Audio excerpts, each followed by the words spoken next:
जब ये दिन आया, जब ये बुरा दिन आया, तो मेरी उम्र उस समय कोई तकरीबन 11 साल की रही होगी। तो हमने देखा कि गाड़ियों में भर-भर के डेड बॉडीज़ को लेके जाया जा रहा है। तो आप इसके लिए जो असल कसूरवार है वो किसे ठहराते हैं? इसमें पहला तो है कि हमारे उस टाइम की मौजूदा प्रधानमंत्री श्रीमती इंदिरा गांधी, और उसके बाद मैं कहीं ना कहीं जिम्मेवार ठहराऊंगा जरनैल सिंह भिंडरावाले को। अकाली दल के अंगेंस्ट एक बंदा खड़ा करने के लिए भिंडरावाले को यहाँ पे प्लांट किया गया। वो पंजाब में एक अलग से अपना जो है वो रियासत चलाने लग पड़ा। नमस्कार, मैं हूं अलका शर्मा और आप देख रहे हैं जनहितैषी। दोस्तों, 6 जून 1984 को कौन भूल सकता है। जैसे जैसे ये तारीख आनी शुरू होती है, पंजाब का माहौल गर्म होना शुरू हो जाता है, क्योंकि इस दिन ऑपरेशन ब्लू स्टार ऑर्गेनाइज किया गया था। तो इस मामले में आज हमारे साथ जुड़ चुके हैं अनिल अरोड़ा जी। नमस्ते सर। सर, मैं आपसे पूछना चाहती हूँ कि जो 80 के दशक में अमृतसर के दरबार साहिब पर हमला हुआ था, उसके बारे में हमें थोड़ा बताइए, और इसमें कितने लोगों को जान गंवानी पड़ी। देखिए, असल में मैं अमृतसर का ही रहने वाला हूँ, और जब ये दिन आया, जब ये बुरा दिन आया, तो मेरी उम्र उस समय कोई तकरीबन 11 साल की रही होगी। तो ये जो सब हुआ 5 तारीख शाम को और 6 तारीख रात तक ये जो चला है, तो इसको हमने ज़्यादातर अपनी आंखों से देखा। मैं छोटा था तो हमने देखा कि हमारे घर के बाहर से टैंक निकल रहे हैं। उसके बाद जब ये सब माहौल शांत हुआ, तो हमने देखा कि गाड़ियों में भर भर के डेड बॉडीज़ को लेके जाया जा रहा है दुर्गाना मंदिर में। वहाँ पे शिव घाट है, वहाँ पे लेके जाया जा रहा है। तो बहुत हमने इस चीज़ का संताप झेला है, जिसमें कर्फ्यू है, पुलिस की सख्ती है, अपने आप को बचाना है और परिवार को भी संभालना है। ये सारा कुछ हमने अपने बड़ों को करते हुए देखा। हम तो बच्चे थे, लेकिन बड़ों को देखा हमने कि उन्होंने वो दिन कैसे तनाव में झेले हैं। तो सर, जैसे कि आपने बताया कि आप अमृतसर से ही हो, जी। सर कोई ऐसा इंसिडेंट जिससे आप पूरा मतलब आपको लगा हो कि चोर चोर अंदर से करने वाला हुआ हो आपकी आंखों के सामने, उसके बारे में हमें थोड़ा बताइए। जी हाँ, ऐसा था कि शिवरात्रि का दिन था। तो मैं छोटा था, अपने दोस्तों के साथ हम शिवरात्रि का मेला देखने गए थे। वहाँ पे आप समझते हो कि कोई भी ऐसा कोई धार्मिक मेला आता है तो वहाँ पे अलग अलग तरह के झूले वगैरह लगे होते हैं। तो हमें भी जब छोटे थे तो क्रेज़ था कि कहीं कोई मेला लगे तो हम वहाँ पे जाएं। तो मैं भी अपने दोस्तों के साथ वहाँ पे गया था। तो एकदम से धमाका हुआ वहाँ पे। हम छोटे थे, मतलब आप ये समझ लो कि इतना समय होने के बाद भी आज भी वो धमाका जो है वो मैं महसूस कर रहा हूँ कि इतना ज़बरदस्त धमाका था कि एक बार तो लगा कि हमें कुछ सुनाई नहीं दे रहा। धुएं का गुबार, अफड़ा तफड़ी, चीखो पुकार, वो सब हमने सुना।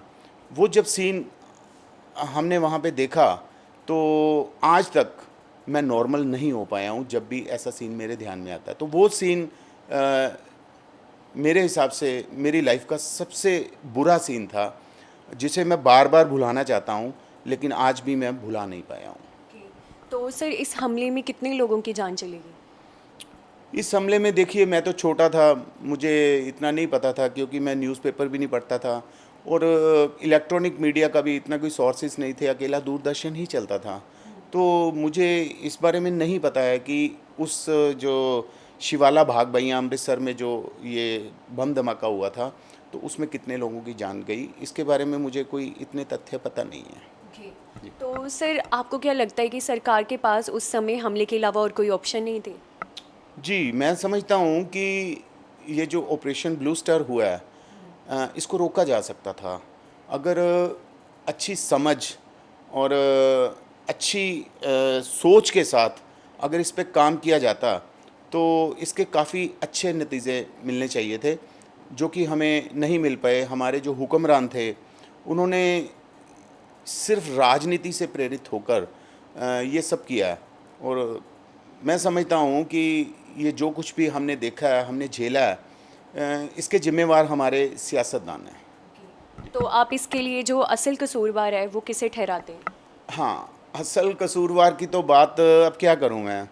देखिए, अब जिसकी बात सुनोगे वही आपको सही लगेगा।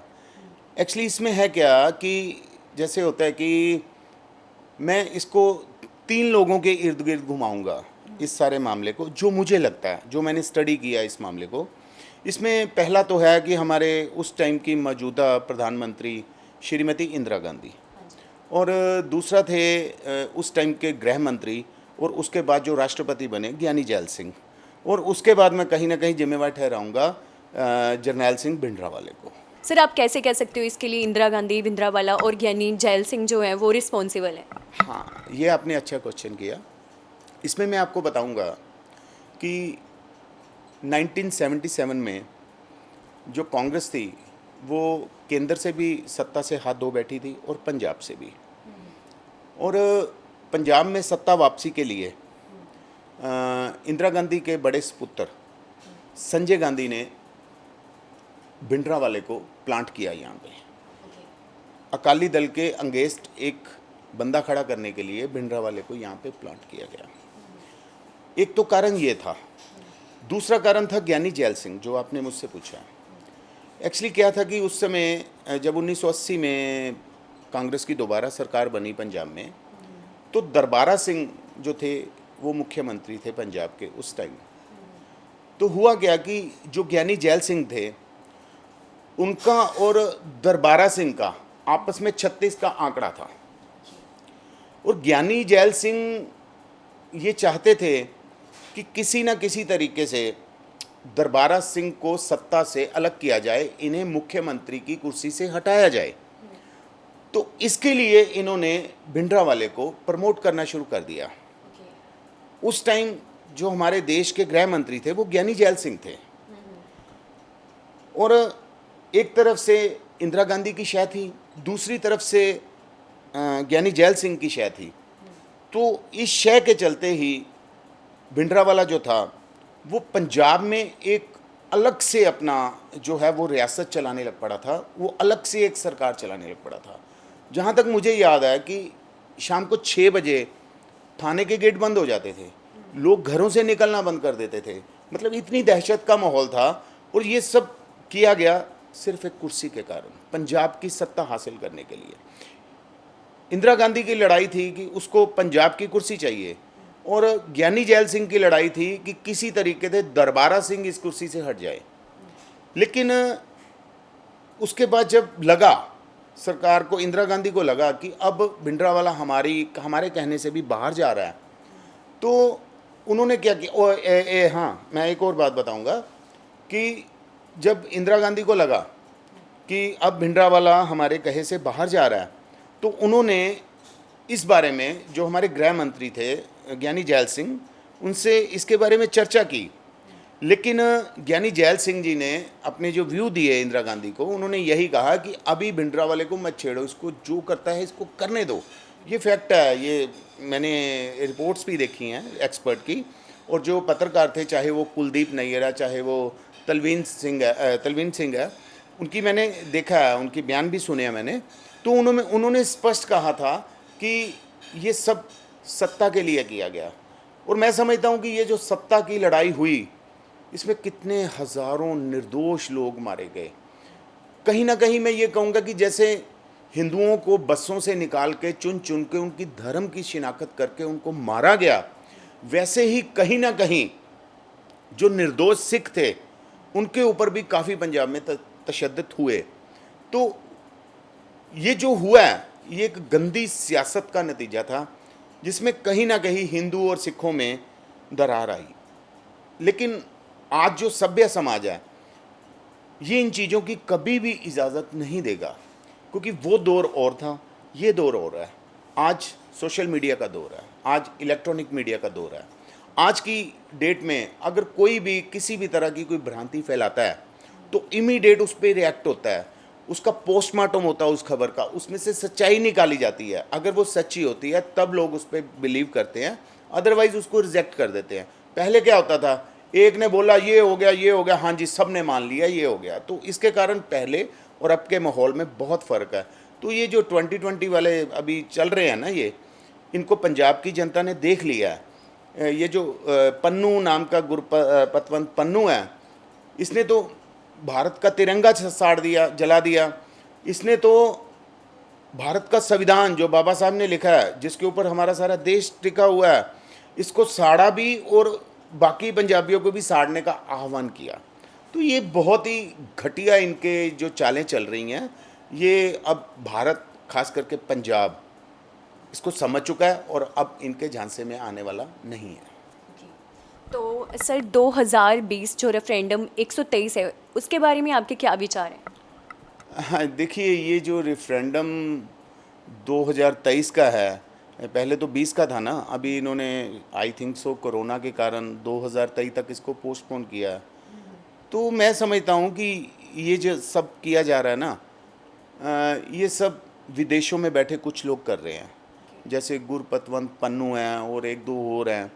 तो वो ये सब ना पंजाब के युवकों को भड़का रहे हैं और इनका जो मुख्य काम है कि ये सब करके, ये सब प्लान करके ये पैसा कमा रहे हैं और यहाँ के जो पंजाब के युवक हैं वो उनकी बातों में आकर ऐसे बयान दे देते हैं, सोशल मीडिया पे ऐसी पोस्ट डाल देते हैं। और कई बार तो कुछ ऐसे लड़के देखे हैं मैंने जो जोश में आकर कोई ऐसा गैर कानूनी काम कर देते हैं जिससे उनकी ज़िंदगी ख़राब हो जाती है। तो सर आपको क्या लगता है कि जो हिंदू सिख भाईचारा है उसको किसकी नज़र लग गई? क्योंकि पहले ऐसा होता था कि हिंदू परिवार में से एक एक बच्चा है जो सिख कौम को समर्पित कर दिया जाता था। जी, ऐसे पहली बात तो मैं ये बताऊं कि हिंदू सिख भाईचारे को कभी नज़र लग ही नहीं सकती, क्योंकि हिंदू सिख जो हैं ये एक ही माँ के दो बेटे हैं। तो भाइयों में आपस में हल्का फुल्का झगड़ा हो सकता है, किसी बात पे तकरार हो सकती है, लेकिन ये नहीं कहा जा सकता कि इन दोनों में नफ़रत है। ये जो नफ़रत का माहौल फैलाया जा रहा है, मैं आपको पहले भी बता चुका हूँ, ये सिर्फ वो चंद लोग हैं जो पाकिस्तान की शय पर विदेशों में बैठकर यहाँ के लोगों को भड़काते हैं। और मैं समझता हूँ कि हमारा जो पंजाब है ये बहुत ही खुशहाल प्रदेश है और इसको ख़त्म करने के लिए, इसकी खुशहाली को ख़त्म करने के लिए कहीं ना कहीं पाकिस्तान जो है वो इन लोगों को शय दे रहा है, जिसके पीछे मैं समझता हूँ पाकिस्तान का जो मकसद है वो बांग्लादेश का बदला लेना है। सो इसलिए ये सब सारा प्रोपोगंडा चलाया जा रहा है। 2023 में कुछ नहीं है। हमारा देश विविधताओं का देश है, यहाँ पे हर धर्म, हर संस्कृति, हर जात का सम्मान है। सेकुलरिज्म जो है वो हमारे देश की रीढ़ है। बाकी अगर आप देखो तो विश्व में 57 देश हैं इस्लामिक और वो टोटली इस्लाम पर आधारित है, वहाँ पे सेकुलरिज्म नहीं है। लेकिन भारत जो है ये दुनिया का सबसे बड़ा लोकतांत्रिक देश है। यहाँ पे हर किसी को अपनी बात कहने की आज़ादी है, हर किसी को अपने धर्म में विश्वास रखने की, श्रद्धा रखने की और उसे पूजने की आज़ादी है। कोई भी ऐसा यहाँ पे नहीं है माहौल जिसको हम कह सके कि कोई किसी को गुलाम बना रहा है, यहाँ पे कोई किसी को प्रताड़ित कर रहा है। अगर कुछ ऐसा है तो उसके लिए हमारे जो युग पुरुष हुए हैं, बाबा भीमराव अंबेडकर जी, उन्होंने बहुत ही सुंदर संविधान लिखा हुआ है। अगर किसी के साथ भी कुछ ऐसा होता है तो उसमें संविधान का सहारा लेके उसको सज़ा दिलाई जा सकती है, उसको जो उसने जुर्म किया है उसके लिए उसको जेल भेजा जा सकता है। तो मैं नहीं समझता कि आज कोई ये 2020 था, 2023 आ गया, ये सब एक बहकाने वाली बातें हैं और बहकाने के साथ साथ पैसा कमाने वाली बातें हैं। तो सो मैं पंजाब के सभी युवकों को, सभी को अपील करूंगा कि इनके झांसे में मत आइए। ये देश, ये पंजाब आपका है, आपका ही रहेगा। आपको हर तरह की यहाँ पे आज़ादी है संविधानिक रूप से। लेकिन अगर आप कुछ गैर कानूनी काम करोगे, इस देश को तोड़ने की बात करोगे, तो मैं समझता हूँ कि इस देश के संविधान में ऐसा भी लिखा हुआ है कि जो देश को तोड़ने की बात करते हैं वो देशद्रोही कहलाए जाते हैं। और देशद्रोही जो होते हैं उनके खिलाफ गैर जमानती धाराओं में FIR दर्ज होती है संविधान में। तो मैं यही अपील करूंगा अपने सभी पंजाब के नौजवानों से कि इन चक्रों में मत पड़िए। हिंदू, सिख, मुस्लिम, सिख सब हम भाई हैं, आपस में मिलजुल कर रह रहे हैं और हमेशा रहेंगे।